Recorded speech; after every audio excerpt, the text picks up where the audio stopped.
sur un plateau, on trompe l'œil, docteur? J'en sais rien. Je pense qu'on évalue mal l'épidémie et notamment avec ces chiffres de tests. On soigne une épidémie de tests, quoi. Pas de malades, mais de tests, de courbes, de chiffres, de projections.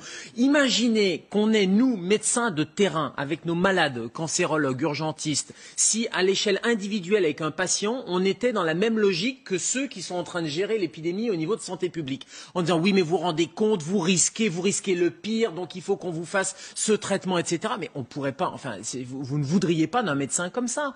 C'est-à-dire que le médecin, il est dans la balance bénéfice-risque en permanence. C'est ce qu'on fait avec tous nos patients tous les jours. Et j'ai l'impression qu'en termes de santé publique et d'épidémiologie, ils sont pas du tout dans la balance bénéfice-risque, alors que le président, lui, l'est dans la balance bénéfice-risque, mais ils sont dans on voit le pire, donc il faut tout de suite prendre les mesures drastiques, etc.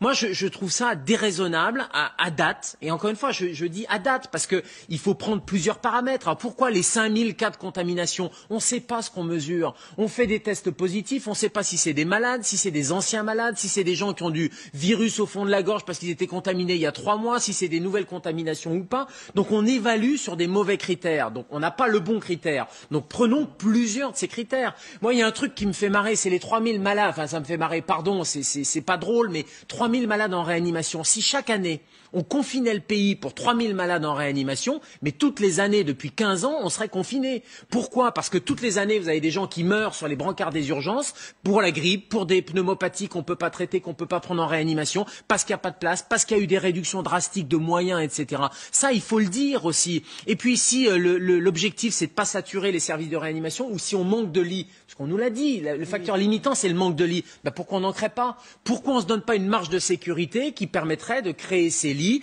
de réouvrir des hôpitaux de proximité? D'autres pays l'ont fait, ce qui détendrait en plus l'atmosphère de tout le monde et qui donnerait l'impression que l'hôpital va vous soigner et tient réellement. Là, je comprends pas bien. C'est la politique du pire et en même temps, on fait rien en face. Pas de création de lits, pas de tests pour aller dépister les lieux de vectorisation. Vous allez me dire si je ne me trompe, mais non seulement on n'a pas créé de lits, mais des lits ont été supprimés depuis un an. Mais bien sûr.